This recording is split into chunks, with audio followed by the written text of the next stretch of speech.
అందరికీ నమస్కారము. మనసిచ్చాను మూడో భాగము. రోడ్డు సైడ్ లిఫ్ట్ కోసం ఎదురు చూస్తూ నిల్చుంది. ధృతి అరగంట తర్వాత రోడ్డుపై వస్తున్న కారు శబ్దానికి అటువైపు చూసింది. తన కోరిక దేవుడు విన్నాడేమో, ఆ కారు ఆయనే పంపించాడేమో అని అనుకొని గాల్లో ఫ్లయింగ్ కిసెస్ ఇస్తూ థ్యాంక్ యూ గాడ్ అని ఆమె మొహం 1000 వాట్ల బల్బులా వెలిగిపోయింది. కారు ఆమెకి సమీపంగా రాగానే లిఫ్ట్ అని హ్యాండ్ అప్ చూపించింది.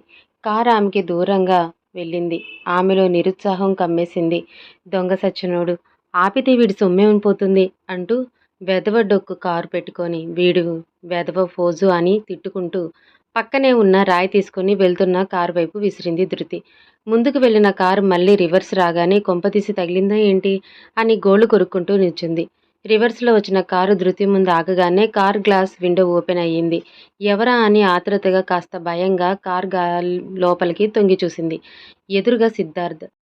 తను పనిచేసే కంపెనీ మేనేజింగ్ డైరెక్టర్. అతన్ని చూడగానే కాస్త నార్మల్గా ఫీల్ అయ్యింది. హాయ్ సార్ చిన్న నవ్వుతో పలకరించింది ధృతి. ఆమె వైపు చూస్తూ ఆఫీస్కేనా ధృతి అని అడిగాడు సిద్ధార్థ్.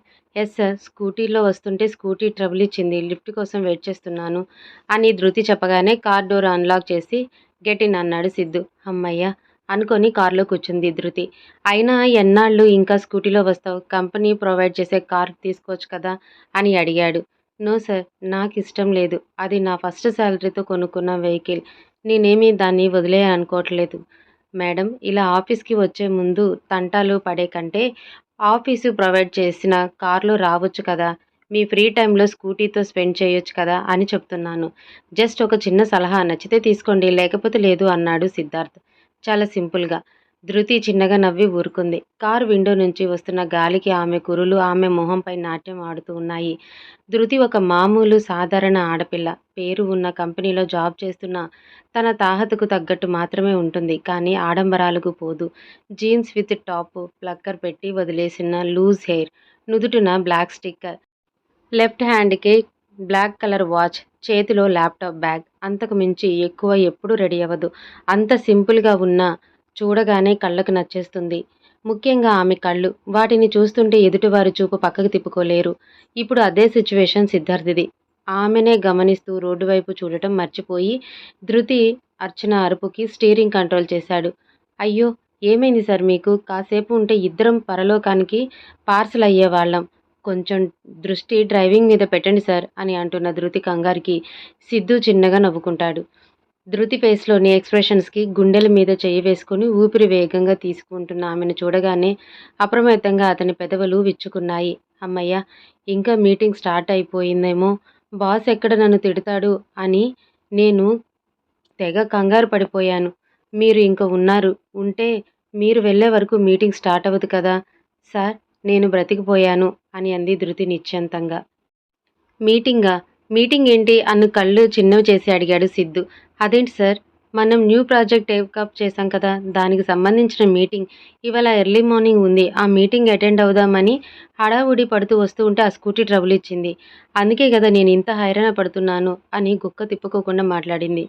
ఆమె చెప్పింది వింటున్న సిద్ధు, అయినా ఆ ప్రాజెక్ట్ మీటింగ్కి నాకు ఎటువంటి సంబంధం లేదు కదా, నేను జస్ట్ నార్మల్ టైంకి వస్తున్నాను అని సిద్ధు అనగానే ధృతి హార్ట్ ఆగిపోయినంత పని అయ్యింది. అలా అంటారేంటి? మీరు మేనేజింగ్ డైరెక్టర్ కదా, మీకు తెలియకుండా ఈ ప్రాజెక్టు ముందుకు ఎలా వెళుతుంది అని అయోమయంగా అడిగింది. ఓహో, నీకింకా విషయం తెలీదు కదా, ఈ ప్రాజెక్టు మొత్తం మన సీఈఓ సార్ హ్యాండిల్ చేస్తున్నారు. సో ఈ ప్రాజెక్టుకి నాకు ఎటువంటి సంబంధం లేదు కూల్గా చెప్పాడు సిద్ధు.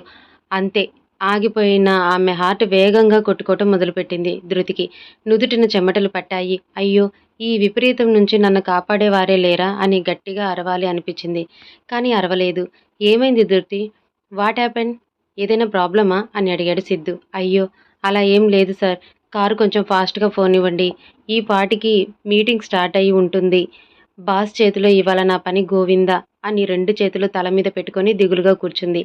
ఆమెను అలా చూడగానే సిద్ధికి అస్సలు నవ్వాగలేదు. నవ్వుతున్న అతని వైపు గుర్రుగా చూసింది. ఓ సారీ, ఎందుకో మీ ఫేస్ ఎక్స్ప్రెషన్స్ చూడగానే నాకు అసలు నవ్వు ఆగలేదు అంతే అని కారాపాడు. ఎందుకు కారాపారు అని అడిగింది కోపంగా. ఆఫీస్ వస్తే కారాపాలి కదండి, దిగండి అని సిద్ధు అనగానే చిన్నగా తల కొట్టుకొని సారీ సార్ అని తన బ్యాగ్ తీసుకొని కార్ దిగింది. ఆఫీస్ వైపు చూడగానే తనని పిచ్చి తిట్లు తిడుతున్న బాస్ కళ్ళ ముందు కనిపించగానే పరుగున ఆఫీస్లోకి వెళ్ళిపోయింది.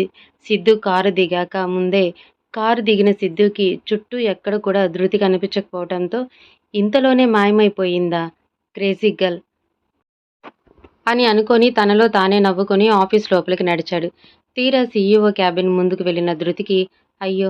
ఇంత కష్టపడి లిఫ్ట్ ఇస్తే సిద్ధు సార్‌కి కనీసం థాంక్స్ కూడా చెప్పలేదు. ఫీల్ అయ్యారేమో అని ఆలోచించుకుంటూ క్యాబిన్ ముందే నిలబడిపోయింది. సిద్ధు ఆఫీస్ లోపలికి వచ్చి తన క్యాబిన్‌కి వెళ్ళటానికి ఆర్యన్ క్యాబిన్ దాటి వెళ్ళాలి. ధృతి అక్కడే నిల్చొని ఉన్నా కానీ పట్టించుకోకుండా ముందుకు వెళుతుంటే ధృతి సిద్ధుని చూసి సిద్ధు సార్, సిద్ధు సార్ అని పిలిచింది.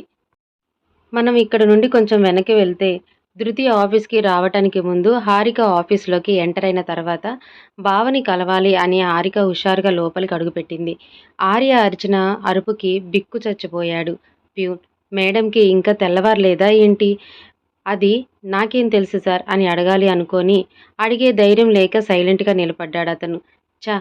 అని అసహనంగా చైర్‌లో కూర్చున్నాడు. వెళ్ళమంటారా? ఉండమంటారా? అని అతనిలో అతనే గొణుక్కున్నాడు. అని అతని పాము చెవులకి వినిపించాయో ఏమో మరి. సీరియస్‌గా అతని వైపు చూశాడు ఆర్యన్. నేను వెళ్ళి మేడంని రమ్మని చెప్తాను సార్ అని అక్కడి నుండి తప్పించుకొని బయటపడ్డాడు. ఆర్యన్ క్యాబిన్ నుండి బయటికి వచ్చిన అతను గట్టిగా ఊపిరి పీల్చుకొని వదిలి దేవుడా! ఈ మహానుభావుడిని పెళ్లి చేసుకునే అమ్మాయి ఎవరో కానీ అయిపోయింది అని అతను అనుకుంటూ ఉండగానే హారిక అతని ముందు నిల్చొని మా బావ లోపలున్నాడా? అని అడిగింది. ఆ! ఉన్నారు మేడం. కానీ ఆయన చాలా సీరియస్‌గా ఉన్నారు. మీరు ఇప్పుడు వెళ్ళకపోవడమే మంచిది అని ఒక ఉచిత సలహా ఇచ్చాడు. షటప్! నేను అడిగిన దానికి సమాధానం చెప్తే చాలు. నీ తొక్కలో సలహాలు నాకవసరం లేదు అని పొగరుగా క్యాబిన్ డోర్ ఓపెన్ చేసింది. బావా! అని వయ్యారంగా పిలుస్తూ అసలే చిరాకులో ఉన్న ఆర్య ఆమె పిలుపుకి మరింత చిరాకు పడుతూ వాట్? అని గట్టిగా అరిచాడు. ఆ అరుపుకి డోర్ దగ్గరే ఆగిపోయింది హారిక. అతని అరుపులు విన్న ప్యూన్ చెప్తే విన్నారు కాదు. అయినా నాకెందుకులే అని అక్కడి నుండి చిన్నగా జారుకున్నాడు. ఏంటి బావా! అంత కోపంగా ఉన్నావు? ఏమైంది? ఏమైందో నీకు చెప్పాలా? అయినా ఇది ఇల్లు కాదు. వరుసలు పెట్టి పిలవటానికి. ఆఫీస్‌లో ఆర్య అని పిలిస్తే చాలు అన్నాడు సీరియస్‌గా. ఆర్య సీరియస్‌గా మాట్లాడటంతో హారిక మొహం చిన్నబుచ్చుకుంది. ఆమె ఫేస్ చూడగానే వెంటనే కూల్ అయ్యి సారీ హారిక అని అన్నాడు. ఆర్య నార్మల్ అవ్వడంతో హ్యాపీగా అతని దగ్గరికి నడిచి ఇట్స్ ఓకే బావా అని ఓహ్! ఆర్య అని అనగానే పర్వాలేదు బావా అనే పిలువు. ఇందాక ఏదో చిరాకులో ఉండి అలా అన్నాను అన్నాడు. హారిక కూడా నవ్వేసి బావా ఇవాళ బయటికి వెళ్దామా మనిద్దరం కలిసి టైమ్ స్పెండ్ చేసి చాలా రోజులు అయిపోయింది. నో హారిక్ నేను బిజీ ప్లీజ్ బావా అని గారాలిపోయింది. హారిక నో నో ఒక 1 వీక్ వెయిట్ చెయ్యి. ఆ తర్వాత చూద్దాం అన్నాడు. అతను ఫైల్స్ ఓపెన్ చేస్తూ నీ కోసం 1 వీక్ ఏంటి బావా ఎన్నాళ్ళైనా ఎదురు చూస్తాను. ఏంటి? నథింగ్ బావా. పోనీ డిన్నర్‌కి ఇంటికి రావచ్చు కదా! ష్! హారిక వర్క్ ఉంది అని చెప్పాను కదా! డిస్టర్బ్ చేయకుండా వెళ్ళు అని సీరియస్ టోన్‌లో చెప్పాడు. ఇంకా ఎక్కువ మాట్లాడితే అతను ఇంకా సీరియస్ అవుతాడేమో అని నైట్ నీ కోసం వెయిట్ చేస్తూ ఉంటాను బావా అని అతని సమాధానం కోసం చూడకుండా అక్కడ నుండి వెళ్ళిపోయింది.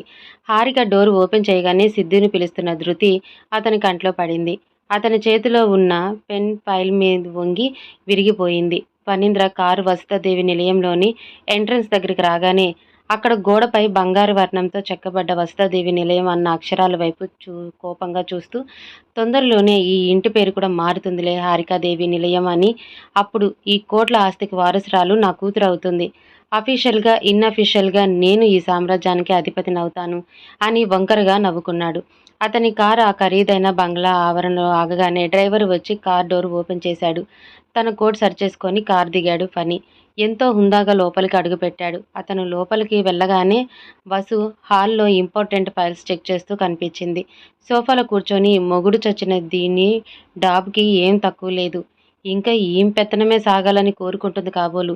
రేపు నా కూతురు ఈ ఇంట్లో కోడలుగా అడుగుపెట్టని. అప్పుడు ఈ డాబు, దర్భం ఏమవుతుందో. దీన్ని తీసుకెళ్ళి ఇంటి మూలన ఉన్న గదిలో పడేస్తే సరిపోతుంది అని లోపల కోపంగా అనుకొని పైకి మాత్రం నవ్వుతూ చెల్లెమ్మా అని పిలిచాడు ప్రేమగా. అతని పిలుపుకి ఫైల్స్ నుండి కళ్ళెత్తి గుమ్మం వైపు చూసింది. అక్కడో నిల్చొని ఉన్న ఫణీంద్రని చూడగానే సంతోషంగా నువ్వా అన్నయ్య? రారా పరాయి వాడిలాగా అక్కడే నిల్చున్నావే అని చిరునవ్వు చిందిస్తూ లేచి నిల్చుని అతనికి స్వాగతం పలికింది. ఫనీ కూడా నవ్వుతూ బాగున్నావా చెల్లెమ్మా? చాలా రోజులైపోయింది నిన్ను చూసి అని అన్నాడు. ఎప్పుడైనా ఇటువైపు వస్తే కదా, ఒక చెల్లెలు ఉంది తనను పలకరించాలి అన్న ఆలోచన ఉంటే కదా నీకు అని అంది వసు. అయ్యో, ఎంత మాట చెల్లెమ్మా, నువ్వు చూస్తూనే ఉన్నావుగా, బిజినెస్ అని అటూ ఇటూ తిరగటమే సరిపోతుంది. ఎప్పుడైనా కాస్త తీరిక చేసుకొని వద్దామన్నా గానీ టైం ఉండటం లేదు అని అన్నాడు.